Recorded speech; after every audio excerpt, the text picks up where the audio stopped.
Hey, my narcissistic abuse family.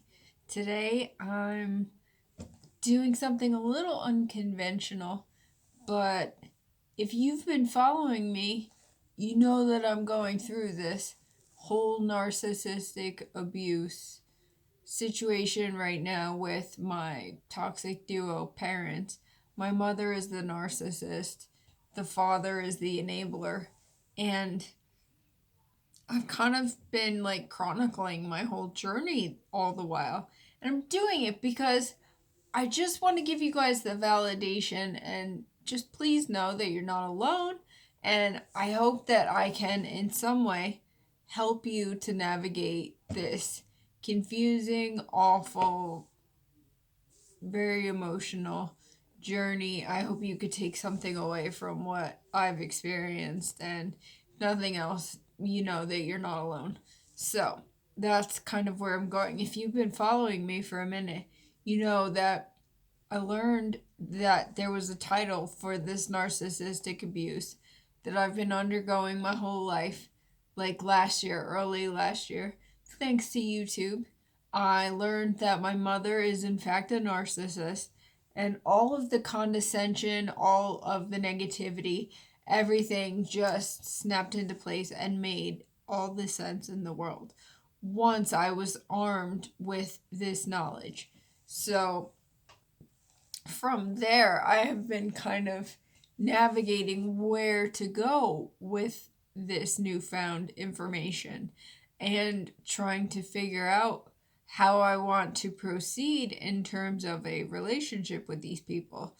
Now, I will tell you, as a full disclosure right from the beginning, I've never really felt close to these people ever. Like, even growing up, I was always a black sheep. I was always the scapegoat for all of the problems, and whatever they wanted to dump on my shoulders, that was done for sure. And I was always made out to be the bad one, and everything associated with that type of categorization. So I never felt also, the narcissistic mother did a great job at triangulating the whole family. I had no relationship with my father, nor did I have any relationship with my flying monkey, golden boy, older brother. He was very much trained to deceive me. He was very much trained to be on their team, to have full allegiance to the narc mother and the enabling father. He absolutely betrayed me every chance he had. Whatever he could report back to them, whatever service he could be to them to get me in trouble in some way or whatever, he always did that. So I never had relationships with these people to begin with. Our son Joey, unfortunately, in 2011, was diagnosed with brain cancer, and my husband and I were undergoing just a horrible experience in terms of Joey's treatment and trying to save him and all of that. So that went on for approximately 18 months. And Joey up there, he passed away in April of 2013. At that time, finally, I went no contact with the golden boy, flying monkey, older brother, who now I can accurately determine is narcissistic as well. He was most certainly trained to be of this mentality, of this mindset from our upbringing. He went a different route than I did, obviously. So that no contact was no problem. He is married. His wife has always been, an adversary to me. She's always had some type of issue with me. Always, I guess she joined the flying monkey team, and so it was everyone against me. So she teamed up with him, and it was like that from the beginning of their marriage. So that wasn't too hard. when Joey passed away, my narc older brother actually had the audacity to be fighting with me on the phone. Legitimately, like the day my son passed, he was on the phone with my narc mother and she gave the phone to me and he was actually yelling at me. No kidding. So that was no problem navigating no contact in that way. And they live like a few towns over, so we literally have like no interaction with them.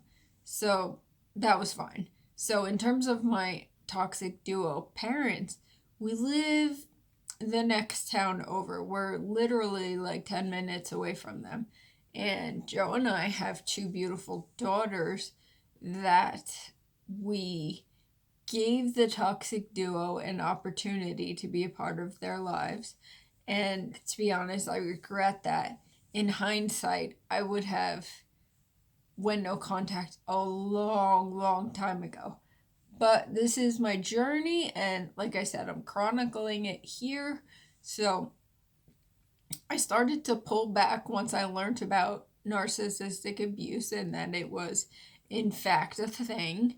And at the end of August, my narc mother, like, really raged at me. She came at me because when a narcissist is not getting their way, they will do everything they can to get everyone back under their control, under their domain.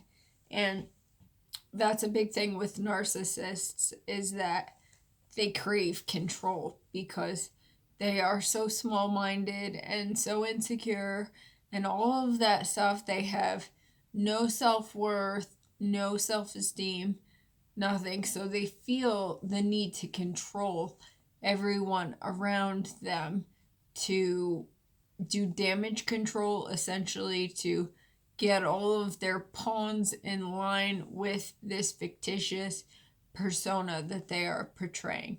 Narcissists live for this false reputation that they use to protect themselves from their fragile, damaged egos. So, my narc mother came at me end of August, raged, and it was disgusting. I tell you, when you catch on to a narcissist, you don't even have to say anything. You might just alter your behavior a bit and kind of pull away from them, just not be their number one supply the way you always have been. And I'll tell you, their true colors really come out. They just shined right through. I didn't even have to do anything. I didn't say anything. I just made myself less available and less of a form of supply for her. So she hated it. So she came after me end of August, and so she put her henchman, my father, she put him up to it as well. So the two of them basically attacked me.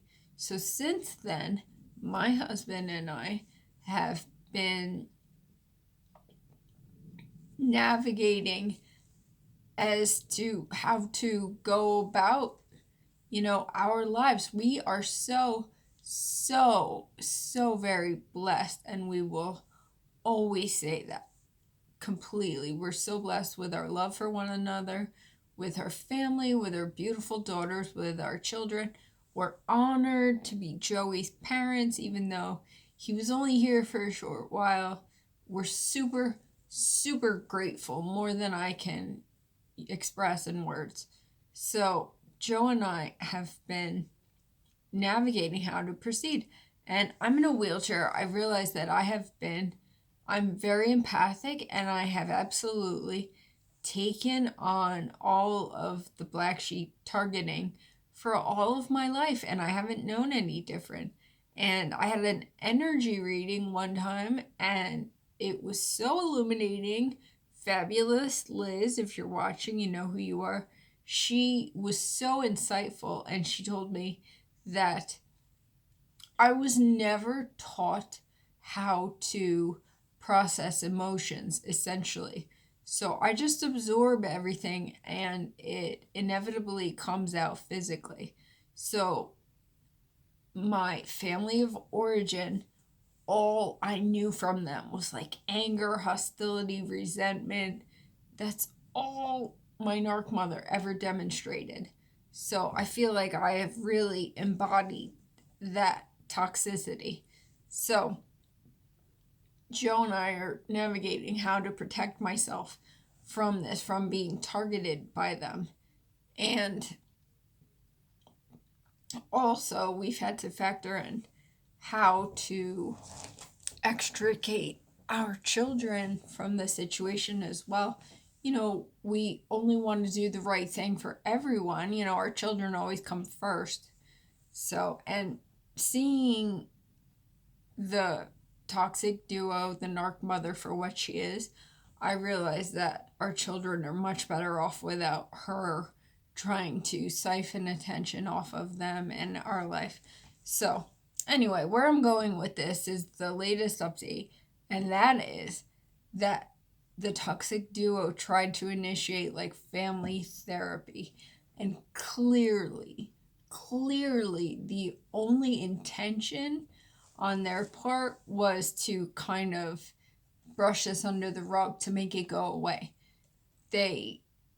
The only reason that they even entertained this idea was because, the beginning of the new year, Narc Mother was trying to, true to form, as she always does, brush everything under the rug, act like nothing happened. And how can we fix this? How can we fix it?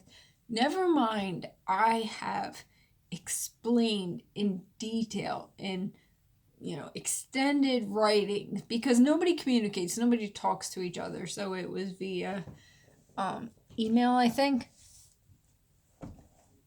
Sorry, I get so uncomfortable in this wheelchair. Anyway, so I emailed her like an extensive message regarding things that she has done, that the toxic duo has done, that have really been hurtful to me. Ways that they have betrayed me, stabbed me in the back, not had my back. It's an extensive laundry list of things. So I have written specific examples. And I'll tell you, they don't even acknowledge these things. They won't even address these specific instances in which I have given them that they have hurt me. So that's a narcissistic tactic, by the way. It's almost like if you do something awesome, if you achieve something and it's too much for them to acknowledge, they'll just be dismissive. They won't even acknowledge it. They'll just dismiss it because it's not congruent with their reality. It doesn't fit into their, fake world of whatever makes them feel important and entitled.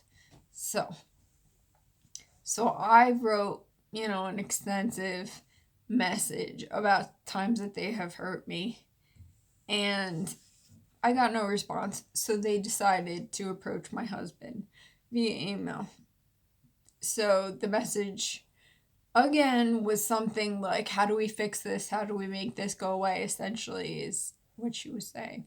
And my husband wrote like a 2 or 3 page response, again citing these instances in which they have failed us, failed to be family, failed to be parents for sure, just failed to be supportive and loving.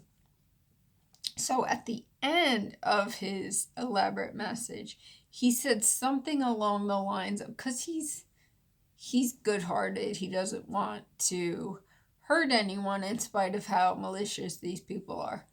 But he said something like, I'm an eternal optimist, and I do believe that if anything is to improve, maybe we could all attend family counseling together. And I'll tell you, they mentioned in previous messages that they were attending counseling, which was kind of shocking to us. We were like, oh my goodness, that's great. Good for them. They need counseling. Like, this is the only hope. So he did say, like, we'll attend counseling with you. Whomever you're seeing will go with you. Long and the short, they came back with like a 2-line response after his extensive 3-page message. And again, they ignored all of the instances in which he cited they have wronged us. And they said, okay, we'll go to counseling. That's great. Should we set it up or do you want to set it up? And I was like, oh my goodness, they blatantly lied to us about having attended counseling. This is what narcissists do. They will find any way to achieve their goals, the intended reputation that they're striving to project. So, sorry, that's my daughter. So, he responded back.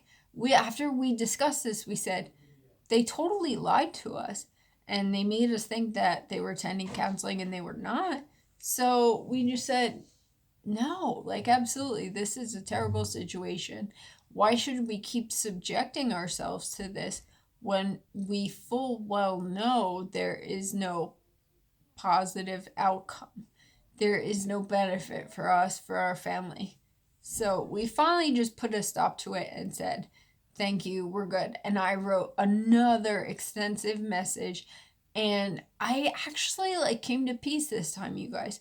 And I highly recommend it. It's like speaking to a narcissist and calling them out on their crap. You will never get anywhere because, as I've said in previous videos, they have an external locus of control, so the world has wronged them. They have not done anything wrong in their eyes, so everything is everyone else's fault. So whomever their closest target is, they will push off the blame onto them. So it's probably you. It's definitely always been me. So the external locus of control with the narcissist, they will never take accountability. They'll never take responsibility for anything. So they'll find some way to manipulate the situation, to twist it, to turn it around on you. Said this before about the toxic duo. They will stoop to, they have no low. Like, they will stoop to any pathetic, horrible, treacherous level to try to blame you or portray themselves as the victim. So my husband and I, our son passed away. So they like to use the excuse that we are so angry that we're lashing out at them. We're angry at the world because our son passed away. And it's sad. It's so disgusting and terrible. So I finally wrote a message, and it was basically my final goodbye. And I said, there's no ill will from our side.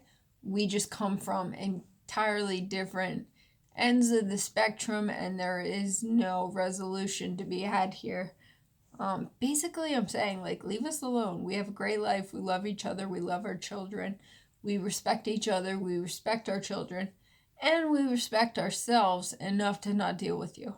So that's where I'm at, you guys. And of course, the narc mother had to have the last word and wrote back a silly message basically saying, oh, we'll never stop fighting for our family, yada, yada, yada. And it's such a production. Everything, she can say whatever she wants in a message. And it's all fodder for her to go report to anyone that will listen to her complain and cry about what a victim she is. She's just going to go tell people, we told them we would help them. We told them we would do anything to fix this, yada, yada, yada. All these years, I've had MS for 20 years now, and we live 10 minutes away from them, like I said, on purpose, because we thought they would help us. They do not help us. They have helped us. Very specific circumstances that we were backed into a corner.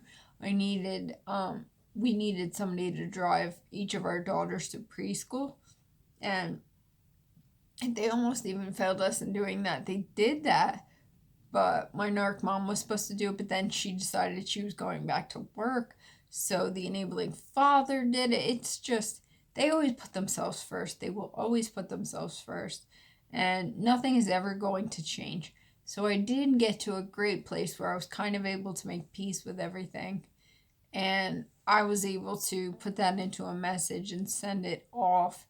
And if you get the opportunity to do that, do it. Do it for yourself. Don't do it expecting any specific outcome or anything beneficial to you. Just do it for your own catharsis, to get things off your chest. That's it. That's where I'm at, you guys. I finally sent the final message, and I said, I love you both in the twisted way that you define love, basically. I respect myself, and I don't want to be subject to this anymore. So my husband and I are moving on. They've never been there for us to begin with. So it's a minimal change. The only thing that's different is it's on our terms now, not their terms. Not their terms. They don't get to cherry pick what elements from our life that they want to exploit in terms of us losing our son or me being disabled or whatever song they want to cry the blues about to people. So that's where I'm at.